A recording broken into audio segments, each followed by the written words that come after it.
ના, એટલે કેન્દ્ર સ્થાને નરેશ પટેલ છે ચર્ચાના.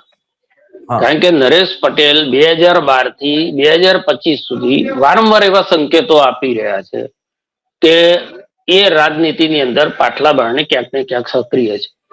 કરે છે શું કે છેક સુધી આ બધી ચર્ચાઓ થાય છે અને છેવટે જે દિલીપભાઈ કહી રહ્યા છે ને એવી રીતે એમના જેટલા લોકોને ટિકિટ અપાવવાની હોય ટિકિટ ભાજપ કોંગ્રેસ બધામાં અપાઈ દીધા પછી એમનું જે સ્ટેન્ડ છે એ સ્ટેન્ડ ભારતીય જનતા પાર્ટી તરફ આપણને છેલ્લે જોવા મળે.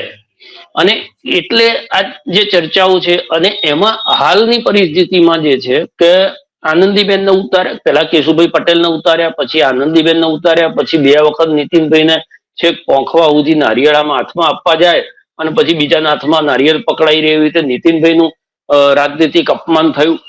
અને હવે એવું લાગી રહ્યું છે આ લોકોને કે હર્ષ સંઘવીને ડેપ્યુટી સીએમ બનાવ્યા પછી ભૂપેન્દ્રભાઈ પટેલ જે આનંદીબેનના નજીકના ગણાય છે એમને પણ ક્યાંક ને ક્યાંક બદલવા માટેની એક કોશિશ છે. ને એટલે તમે જોશો તો આજ પાટીદાર નેતાઓ જે ખોડલધામ સાથે સંકળાયેલા છે એ વારંવાર એવી વાતો કરે છે કે હવે જો પાટીદાર નહીં જાગે તો જે ક્ષત્રિય અને બ્રાહ્મણ રાજનીતિનું થયું એ પરિસ્થિતિ પાટીદાર રાજનીતિની થશે.